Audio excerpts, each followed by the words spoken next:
दोस्तों आज के वीडियो में मैं बताऊंगा कि अगर आप भारतीय रेलवे में ट्रैक मशीन में ज्वाइन करते हैं एज ए टेक्नीशियन या फिर जेई या फिर सहायक जो टेक्नीशियन होते हैं जिसको खलासी बोलते हैं, तो आपको कहाँ किस तरह का जॉब करना पड़ेगा और आपका जो है जॉब प्रोफाइल क्या होगा, सैलरी क्या होगा। मेन मैं असिस्टेंट टेक्नीशियन पे बात करने वाला हूँ क्योंकि उसमें जो है सैलरी हमारा अलग होता है, प्रमोशन अलग होता है और सबका थोड़ा अलग होता है। तो आपकी जानकारी के लिए बता दूं कि जैसे ही आप जो है रिटन एग्जाम पास कर लेते हैं यानी आपका सीबीटी क्लियर हो जाता है और सीबीटी क्लियर होने के बाद आपको मतलब जिस जोन से आपने फॉर्म भरा है, मान लीजिए कि आपने मुंबई से आप सेलेक्ट हो जाते हैं, तो मुंबई से सेलेक्ट होने के बाद आपको एक डिवीजन अलॉट कर दिया जाता है। क्योंकि ज़्यादातर लोगों को जो है जोन पता है, लेकिन आपकी जानकारी के लिए बता दूं कि एक जोन में कई डिवीजन हो सकते हैं। जैसे मुंबई में हमें 5 डिवीजन देखने को मिल रहा है, मुंबई, पुणे, सोलापुर, नागपुर और आपका भुसावल और मुंबई खुद। तो इस तरीके से आपके किसी एक डिवीजन में इसका जो है आपको टेक्नीशियन अलॉट हो जाएगा ट्रैक मशीन में।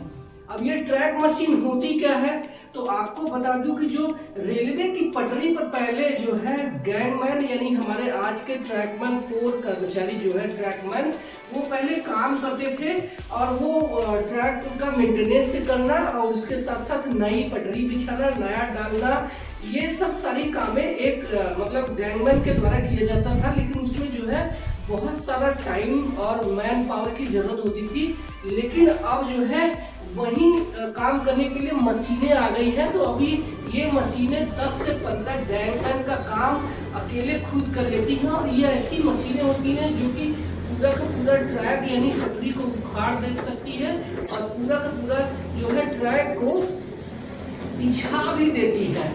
तो ये बहुत बड़ा काम हो गया है। तो इसी जो मशीन है, अब इसी मशीन में आपको एज ए टेक्नीशियन लगाया जाएगा। चाहे आपने इलेक्ट्रीशियन से आईटीआई किया है, चाहे आप फिटर से किया है, चाहे आप मशीनिस्ट से किया है। तो अब इसमें जब ड्यूटी लगाई जाएगी तो अब उस पर आपको काम करना पड़ेगा। तो अब शुरुआत ये करते हैं आपकी ट्रेनिंग से। तो आपको बता दूं कि जैसे डिवीजन में आपकी ये हो जाएगी, ज्वाइनिंग हो जाएगी, तो डिवीजन वाले आपको एक ट्रेनिंग के लिए भेज देंगे और वो ट्रेनिंग कॉलेज आपका मोस्टली ट्रैक मशीन वालों का प्रयागराज में होता है। तो आपको जो है प्रयागराज में जा करके आपको ट्रेनिंग करना पड़ेगा और 3 महीने की आपको एक क्लास रूम में बैठ करके ट्रैक मशीन के बारे में, उसकी जॉब प्रोफाइल के बारे में डिटेल में समझाया जाएगा। और उस ट्रेनिंग के दौरान आपको वहाँ की जो है बारीकियाँ सिखाई जाएगी। तो ये 3 महीने की ट्रेनिंग करने के बाद आपको फिर से अपने डिवीजन में भेज दिया जाएगा और वो डिवीजन वाले आपको 3 महीने की लाइन यानी फील्ड में ट्रेनिंग देंगे। यानी कि अब आपको प्रैक्टिकल ट्रेनिंग उस ट्रैक मशीन की दिया जाएगा। तो 3 महीने का जैसे ही आप ट्रेनिंग कर लेंगे, आपको ट्रैक मशीन में ड्यूटी लगा दिया जाएगा।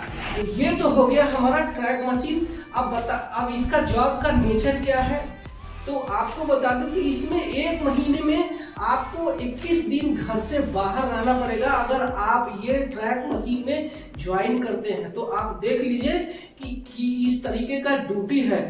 और वो जो मशीनें हैं वो बहुत कॉस्टली आती है, तो एक डिवीजन से दूसरे डिवीजन में भी जाती है। ऐसा नहीं है कि वो सिर्फ डिवीजन में, जैसे दूसरे एम्प्लॉय है, मैं जैसे एक लोको पायलट हूँ तो मैं सिर्फ और सिर्फ अपने डिवीजन में काम करता हूँ। कभी कभी मैं आउट ऑफ ट्रेनिंग लेके जाता हूँ दूसरे, अगर डिवीजन में भी गया तो मैं एटलीस्ट 24 से 30 घंटे में ज़्यादा से ज़्यादा मैं वापस आ जाता हूँ। लेकिन ट्रैक मशीन में कैसा है कि ये जो ट्रैक मशीन है ये काफ़ी जो है कॉस्टली आती है, तो एक डिवीजन से दूसरे डिवीजन में भी भेजी जाती है काम करने के लिए।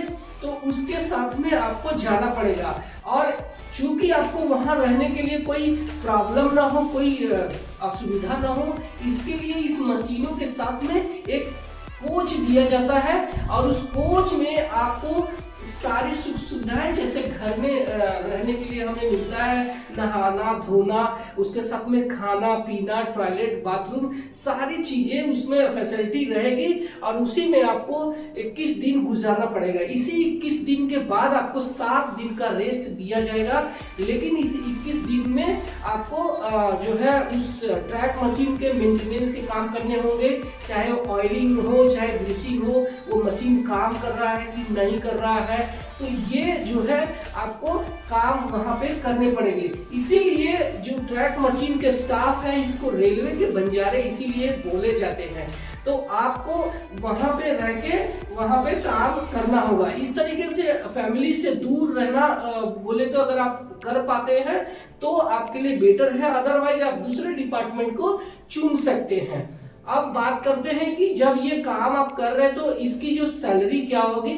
तो आपको बता दूं कि ये मशीनें हमेशा आउट स्टेशन में ही काम करती हैं, तो आपको उसी कोच में रह के काम करना पड़ेगा। तो जिसके लिए आपको ट्रांसपोर्टेशन अलाउंस मिलता है, तो टीए इसको पर डे आपको 500 के मिलेगा।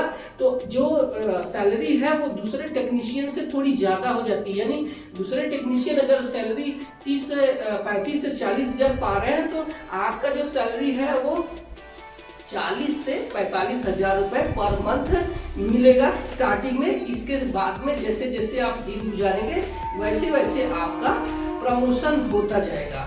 तो ये तो हो गया हमारा सैलरी। अब बात करते हैं कि अब इसमें काम करते हैं तो भाई प्रमोशन तो मिलने चाहिए। तो आपकी जो ज्वाइनिंग होगी वो टेक्नीशियन ग्रेड 3 से होगी। इसके बाद आपका जैसे जैसे दिन गुजरता जाएगा वैसे वैसे टेक्नीशियन 2 में, टेक्नीशियन ग्रेड 1 में, और उसके बाद आपका जो है जेई यानी जूनियर इंजीनियर में, और उसके बाद आपका एसएससी में प्रमोशन हो सकता है।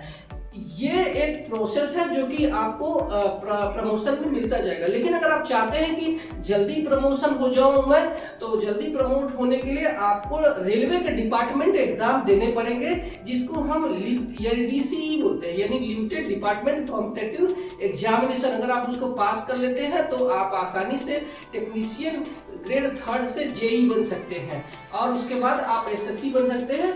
और आपके अंदर बहुत ज्यादा कैपेसिटी यानी बहुत ज्यादा टैलेंट है, तो आप इसके साथ में आप LDC का एग्जाम दे करके आप ग्रुप बी ऑफिसर से बन सकते हैं, जो कि एक ग्रेजुएटेड ऑफिसर होता है। तो ये एक जो है हमारा टेक्नीशियन ग्रेड 3 के ट्रैक मशीन पर वीडियो था। आपको अगर ये ड्यूटी पसंद है तो आप ज्वाइन करें, अदरवाइज आप दूसरे डिपार्टमेंट को ज्वाइन करें, क्योंकि ये ड्यूटी उन लोगों के लिए बेस्ट है कि चलो आज पार्टी करते हैं। उसमें कोच में आपको खाना बनाने के लिए कुक भी दिया जाएगा, कहीं कहीं नहीं दिया जाता है, तो आपको बाहर से अपने पैसे से राशन पानी लाके जो है पूरा खाना बनाना पड़ेगा और बना के खाना पड़ेगा। तो हर दिन पार्टी है। 21 दिन के बाद आपको 7 दिन का रेस्ट घर पे रहने के लिए मिल जाता है। तो ये वीडियो आपको कैसा लगा? अगर अच्छा लगा है तो एक लाइक जरूर करना, और मेरे चैनल पर पहली बार आया है तो सब्सक्राइब कर लेना। मिलते हैं अगले वीडियो में किसी और इन्फॉर्मेशन के साथ में, तब तक के लिए बाय बाय।